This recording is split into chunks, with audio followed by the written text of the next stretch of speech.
Hello friends, ഇവർ വിവാഹിതരായാൽ എന്ന സീരിയലിൻ്റെ ഏറ്റവും പുതിയ റിവ്യൂയിലേക്ക് എല്ലാവർക്കും സ്വാഗതം. നമ്മുടെ അച്യുതനാണെങ്കിൽ രാവിലെ തന്നെ ഭയങ്കര വിഷമത്തിൽ നിൽക്കുന്ന കാരണം ഭാര്യ വന്ന് ചോദിക്കുകയാണ് കേട്ടോ. എന്താ അച്ചുവേട്ടാ, ഞാൻ ഇന്നലെ മുതൽ ശ്രദ്ധിക്കുക, അച്ചുവേട്ടൻ എന്തെങ്കിലും വിഷമമുണ്ടോ? സൗഭാഗ്യപുരത്ത് പോയിട്ട് വന്നതിന് ശേഷമാണല്ലോ ഈ ഒരു മാറ്റം. എടി, ഞാനൊരു കാര്യം പറയട്ടെ, നമ്മുടെ മോള് നമ്മളെ എത്രത്തോളം സ്നേഹിച്ചാൽ ഇതുവരെ വളർത്തിയെടുത്തത്. അതെ, അതിനിപ്പോൾ എന്താ? അതല്ലെന്നേ, എനിക്ക് വല്ലാത്തൊരു ഭയം. ഒരു സുപ്രഭാതത്തിൽ അവരുടെ അച്ഛനോ അമ്മയോ ബന്ധുക്കളോ ആരെങ്കിലും മുന്നിൽ വന്ന് എൻ്റെ മകളെ തിരിച്ചു തരണമെന്ന് ചോദിച്ചാൽ നമുക്ക് കൊടുക്കാൻ പറ്റുമോ? നമുക്ക് അവളെ നഷ്ടപ്പെടാൻ സഹിക്കാൻ പറ്റുമോ? എന്താ അച്ചുവേട്ടാ ഇങ്ങനെയൊക്കെ പറയുന്നത്? ദേവി ഇതിങ്ങനെയൊന്നും പറഞ്ഞ് എന്നെ വിഷമിപ്പിക്കില്ലേ? ആവശ്യമില്ലാത്ത ഇങ്ങനത്തെ കാര്യങ്ങളൊന്നും ഓർത്തുകൊണ്ടിരിക്കരുത്. അതൊക്കെ വിട്ടുകളാ. അങ്ങനെയൊന്നും സംഭവിക്കാനൊന്നും പോകുന്നില്ല. ദേ, എന്നിതൊന്നും ഓരോന്നും ഓർമ്മിപ്പിച്ച് എന്നെ വിഷമിപ്പിക്കില്ലേ അച്ചുവേട്ടാ എന്നും പറഞ്ഞ് അയാൾ അങ്ങോട്ട് പോവാട്ടോ. ആ സമയത്ത് പെട്ടെന്ന് നമ്മുടെ ഭൂമിജ എന്തൊക്കെയോ കേൾക്കുന്നുണ്ട് ഇവരുടെ സംസാരം. ആ, എന്താ എന്താ അച്ഛാ, ഞാൻ കേൾക്കാതെ നിങ്ങളിങ്ങനെ മാറി നിന്ന് സംസാരിക്കണേ? എന്തെങ്കിലും രഹസ്യമാണോ? ഞാനോട് അറിയട്ടെ, പറ. ഏയ്, ഒന്നുമില്ല മോളെ, ഞങ്ങൾ വേറെ കാര്യത്തെക്കുറിച്ച് സംസാരിച്ചതാ. എന്നാലും എന്നോട് പറയില്ലല്ലേ? എന്നോട് പറയാനും വേണ്ടിയിട്ട് വേറെ പ്രത്യേകിച്ച് എന്താ ഉള്ള? ഒന്നുമില്ല. പിന്നെ നീ ഒരു കാര്യം ചെയ്യണം. എന്താ മോളെ, ആ കഴുത്തി കിടക്കുന്നില്ലേ മാല, അത് നീ എനിക്ക് ഊരി തരാവോ? എന്തിനാ അച്ഛാ ഇതിപ്പോൾ ഞാൻ ഊരി തരുന്നേ? അല്ലെന്നേ, വേറൊന്നുമല്ല, എൻ്റെ ഒരു ഫ്രണ്ടിന് എൻ്റെ മോൾക്ക് ഇതുപോലൊരു മോഡൽ ചെയ്യണമെന്ന് പറഞ്ഞു. അതുകൊണ്ടാണ് ഞാൻ അച്ഛൻ ചോദിക്കുന്നത്. അതിനെന്താ അച്ഛാ, ഞാൻ തരാം എന്നാ എന്നും പറഞ്ഞ് അത് ഒരു കയ്യിലേക്ക് കൊടുക്കാൻ കേട്ടോ. പാവം അച്യുതന് നല്ല പേടിയുണ്ട്. കാരണം ഈ മാല ഒരു തെളിവാണല്ലോ ആ കുടുംബത്തിലെ. അതെങ്ങാനും കണ്ടു കഴിഞ്ഞാൽ, ഇത് സ്വന്തം മോളല്ല എന്ന് അറിഞ്ഞു കഴിഞ്ഞാൽ ഉറപ്പായിട്ടും ഭവാനിക്കറിയാം ഇത് അവിടുത്തെ വീട്ടിലെ കുട്ടി തന്നെയാണെന്ന്, കൊന്നുകളയും. അത് പേടിച്ചിട്ടാണ് ആ മാല ഊരി വാങ്ങണം കേട്ടോ. എന്നിട്ട് നമ്മുടെ ഭൂമിജ അവിടുന്ന് നേരെ ചെല്ലുന്നത് ആ ഒരു ട്രസ്റ്റിലേക്കാട്ടോ. കാരണം ബാങ്കിൽ ചെന്നപ്പോൾ അവർ പറഞ്ഞല്ലോ, ഏതെങ്കിലും ചാരിറ്റി ട്രസ്റ്റിൽ നിങ്ങൾ ചെന്ന് സംസാരിച്ച് നോക്കുക, നിങ്ങൾക്ക് സഹായം കിട്ടുമെന്ന്. അങ്ങനെ അതിന് വേണ്ടി ആപ്ലിക്കേഷനൊക്കെ കൊടുത്തിരുന്നു. അവിടുന്ന് വിളിച്ചത് പ്രകാരം ചെല്ലാണ്. പക്ഷേ അവിടെ ചെല്ലുമ്പോൾ അയാൾ പറയുന്നുണ്ട്, ഭൂമിജ, നിങ്ങളുടെ ഇതെല്ലാം ഞങ്ങൾ പരിശോധിച്ചു. പക്ഷേ നിങ്ങൾക്ക് സ്വന്തമായിട്ടൊരു കോഫി ഷോപ്പില്ലേ ആ പോലീസ് സ്റ്റേഷൻ്റെ അടുത്ത്? അവിടെയൊക്കെ ധാരാളം ആൾക്കാർ വരികയും നല്ല കച്ചവടം നടക്കുന്ന സ്ഥാപനമാണല്ലോ. അപ്പോൾ ഇത്രയും വലിയൊരു തുക നിങ്ങൾക്ക് ധനസഹായമായിട്ട് തരാമെന്ന് വെച്ചാൽ ഇവിടെ ആർക്കും താല്പര്യമില്ല. അപ്പോൾ തന്നെ ഭൂമിജ പറയാം, സാർ, അത് അങ്ങനെ ഒരു കോഫി ഷോപ്പ് എനിക്കുണ്ട്. ശരിക്കും തിരക്കുള്ള കടയൊക്കെ തന്നെയാണ്, അതൊക്കെ ഇങ്ങനെ ആയി വരുന്നതേ ഉള്ളൂ എന്നും പറഞ്ഞ് ഇത്രയും വലിയൊരു തുക കിട്ടാനും വേണ്ടിയിട്ടുള്ള അത്രയ്ക്കൊന്നും പ്രാപ്തി ആ കോഫി ഷോപ്പിനൊന്നും ആയിട്ടില്ല. എന്നാലും നമുക്കിത് തരാൻ ബുദ്ധിമുട്ടുണ്ട്. കാരണം മറ്റുള്ളവരൊക്കെ ആലോചിച്ചപ്പോൾ അവർക്ക് ആർക്കും താല്പര്യമില്ല. നിങ്ങൾ വേറെ ഏതെങ്കിലും വഴിക്കൊന്ന് ആലോചിച്ച് നോക്കുന്നു. പാവം ഭൂമിച്ച് സങ്കടത്തോടുകൂടി അവിടെ നിന്ന് ഇറങ്ങാട്ടോ. ഇറങ്ങി നേരെ ചെല്ലുന്നത് നമ്മുടെ പാർട്ടി ഓഫീസിലാണ്. പാർട്ടി ഓഫീസിൽ ഇതുപോലെ മുഖ്യമന്ത്രിയുടെ ധനസഹായം എന്നും പറഞ്ഞുകൊണ്ട് ഉണ്ടല്ലോ, അതിന് വേണ്ടിയിട്ട് എഴുതി കൊടുത്തിട്ടുണ്ടായിരുന്നു. ആ കാര്യം അന്വേഷിക്കാൻ വേണ്ടിയിട്ടാണ് അവിടെ വരുന്നത്. അപ്പോൾ അതിലെ മെയിൻ ഒരാളുണ്ട്, നമ്മുടെ ഭൂമിജയായിട്ട് ഉടക്കാണേ. ഇതിന് മുന്നും പ്രശ്നം ഉണ്ടായിട്ടുള്ള ഒരാളാണ്. അയാളോട് വന്നാണ് ചോദിക്കുന്നത്, ഞാൻ ഇങ്ങനെ അപേക്ഷിച്ചിരുന്നു, എന്തായി, എനിക്ക് ആ കാശ് കിട്ടണം എന്ന് പറയാം. അപ്പോൾ അയാൾ ഉടനെ എടുത്ത വഴിക്ക് ചോദിക്കുകയാണ്, ശരി, നിങ്ങൾ ഏത് പാർട്ടിക്കാരാണ്? ഇപ്പോൾ ഭരിക്കുന്ന പാർട്ടിയുമായി ബന്ധമുള്ളവരാണോ? ആ വീട്ടിൽ എത്ര പേരാണ് ഉള്ളത്? എത്ര പേർക്കാണ് വോട്ടുള്ളത് എന്നൊക്കെ ഇങ്ങനെ ചോദിക്കുമ്പം ഭൂമിജയ്ക്ക് ദേഷ്യം വന്നു തുടങ്ങിയിട്ടോ. അപ്പോൾ ഉടനെ ഭൂമിജ പറയുന്നുണ്ട്, സാറേ, എൻ്റെ വീട്ടിൽ 3 പേരുണ്ട്, 3 പേർക്കും വോട്ടുള്ളതാണ്. നിങ്ങൾ ആർക്കാണ് വോട്ട് ചെയ്യുന്നത്? അതെങ്ങനെ പറയാൻ പറ്റുക? വോട്ട് ചെയ്യുന്നത് രഹസ്യമാക്കി വെക്കേണ്ട കാര്യമല്ലേ? ആണോ? അങ്ങനെയാണെങ്കിൽ നിങ്ങൾ രഹസ്യമാക്കി തന്നെ വെച്ചോ. ഈ പൈസ ഫണ്ടിൽ നിന്ന് നിങ്ങൾക്ക് തരില്ല ഞാൻ, അത് ഉറപ്പാണ്. നിന്നെ എനിക്ക് നല്ലപോലെ അറിയാടി. ഞങ്ങളുടെ ഓഫീസിൽ വന്ന് പരാതിയൊക്കെ എഴുതി കൊടുത്തും എടുത്തും നടക്കേണ്ട ഞങ്ങൾക്ക് വല്ല 10 പൈസ കിട്ടേണ്ട കാര്യത്തിന് നീ അതൊക്കെ അങ്ങ് ഏറ്റെടുത്ത് നടത്തുമല്ലേ? നിൻ്റെ കോഫി ഷോപ്പിലാണല്ലോ ആളുകൾ പരാതികൾ എഴുതാനുള്ള കാര്യങ്ങളും കൊണ്ടുവരുന്നത്. അപ്പോൾ നിനക്കവിടെ നല്ല വരുമാനമാണല്ലോ. ആ പൈസ വെച്ച് നീ അങ്ങ് ഉണ്ടാക്കിയാൽ മതി. ഇവിടെ നിന്ന് ഈ പാർട്ടി ഫണ്ടിൽ നിന്ന് നിനക്ക് ഒരു പൈസയും തരില്ല.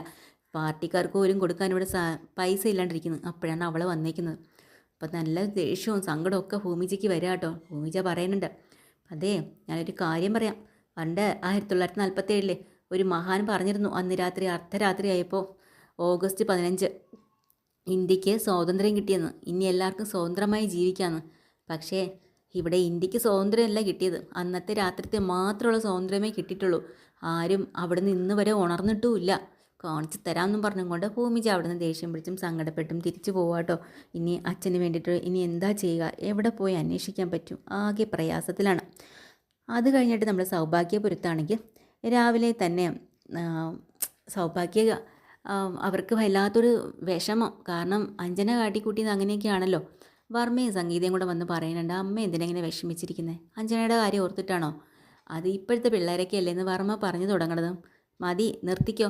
ഇപ്പോഴത്തെ പിള്ളേരായാലെന്താ, കള്ള് കുടിച്ച് കൂത്താടി നടക്കാന്നാണോ വർമ്മയുടെ വിചാരം? എന്നാ ഒരു കാര്യം ചെയ്യ് സംഗീതേ, ഒരു 5000 രൂപ ഇങ്ങെടുത്തോണ്ട് വാ, വർമ്മയുടെ കൈ കൊടുക്ക്. വർമ്മ കുടിച്ചങ്ങ് നടന്നോട്ടെ. അയ്യോ, ഞാൻ മദ്യപിക്കില്ലല്ലോ അമ്മേ. ആ, വേണമെങ്കിൽ നീയും കുടിച്ചോ, അതൊക്കെ ഒരു രസമല്ലേ, ഇപ്പോഴത്തെ പിള്ളേരൊക്കെ ചെയ്യുമല്ലേ, പിന്നെ നിനക്കെന്താ ചെയ്തുകൂടാത്തത് എന്നും പറഞ്ഞ് മരുമകനെ അടിച്ചവിടെ ഇരുത്താണ്. എന്നാലും സംഗീത പറയുന്നുണ്ട്, അമ്മേ പോട്ടെ, ഒരു തവണത്തെ നമുക്ക് ക്ഷമിക്കാം. കാരണം ഭവാനിയെയും അവളെയും അഞ്ജനെയും കൂടെ വിളിച്ചടുത്ത് നിർത്തിയിട്ടൊന്ന് ഉപദേശിക്കുക, ഇനി ഇത് ആവർത്തിക്കരുതെന്ന്. അതോടെ അവൾക്ക് മനസ്സിലാവും, അവൾ ദൂരെയൊക്കെ പോയി പഠിക്കുന്ന കുട്ടിയല്ലേ, ഒരു അബദ്ധം പറ്റിയതാവാം. എന്നാലും ഇങ്ങനെ പോയാലേ എനിക്ക് അജയന് അവളെ വിവാഹം കഴിച്ചു കൊടുക്കാൻ ഒട്ടും താല്പര്യമില്ലടി.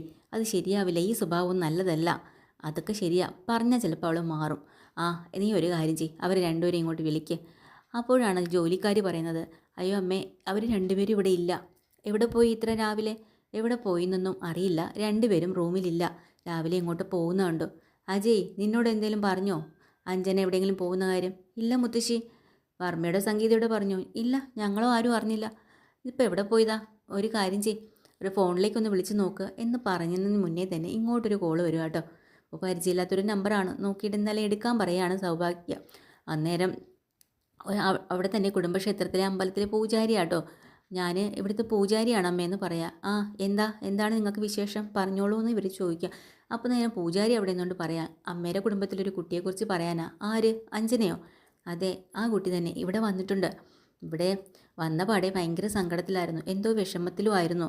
10-25 റൗണ്ട് ഉരുളി നേർച്ച നടത്തി ആകെ ക്ഷീണിച്ചിരിക്കുക. പോരാഞ്ഞിട്ട് ഇപ്പോൾ കൈവെള്ളയിൽ കർപ്പൂരം കത്തിച്ച് നിൽക്കുകയാണ് ഭഗവാന്റെ മുന്നിൽ. എന്താ ചെയ്യുക, അവിടുന്ന് ആരെങ്കിലും വരാതെ ആ കുട്ടി പിന്മാറുന്നതില്ല. ആണോ, അങ്ങനെയാണോ? ആ ശരി വച്ചേക്കേ, ഞങ്ങൾ അങ്ങോട്ട് വന്നേക്കാം. അങ്ങനെ പെട്ടെന്ന് സൗഭാഗ്യ ബാക്കി എല്ലാവരും കൂടി വിളിച്ചിട്ട് കാര്യം പറയാം, ഇതുപോലെയാണ് സംഭവം, നമുക്കൊന്ന് അമ്പലത്തിലേക്ക് പോകണം. അജയ് വണ്ടി എടുക്കടാ. ശരി, പതുക്കെ പോയാൽ മതി കേട്ടോ, സ്പീഡൊന്നും വേണ്ട. ശരി എന്ന് പറഞ്ഞു അവരെല്ലാവരും കൂടി നേരെ ചാടി തുണിച്ച് ഇവിടെ വരുവാണ് അമ്പലത്തിൽ. അപ്പോൾ നോക്കുമ്പോൾ അഞ്ജനയുടെ കയ്യിലൊരു കർപ്പൂരം കത്തിച്ച് വെച്ചിട്ടുണ്ട് കേട്ടോ. അത് നിന്ന് കത്തുകയാണ്. ഓടി വന്നിട്ട് ഒരു തട്ടിക്കളയാണ്. എന്താ കുട്ടിയെ കാണിക്കുന്നത്, എന്തിനാ നീ ഇതൊക്കെ ചെയ്തത്? അപ്പോൾ നമ്മുടെ ഭവാനി ഓടി വന്നിട്ട് പറയാം, അമ്മേ അവൾ ഒരു വിധത്തിൽ പറഞ്ഞാലൊന്നും കേൾക്കുന്നില്ല, അമ്മയോട് ചെയ്തത് വലിയ തെറ്റായിപ്പോയി നമുക്ക് മനസ്സിലായി.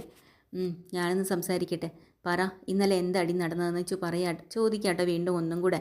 അന്നേരം ഈ അഞ്ജന പൊട്ട കള്ളത്തരം അങ്ങ് പറയാണ്, മുത്തശ്ശി എന്നോട് ക്ഷമിക്കണം, മുത്തശ്ശിയാണ് എന്നെ വളർത്തിയതും ഇത്രത്തോളം വലുതാക്കിയതും ഒക്കെ.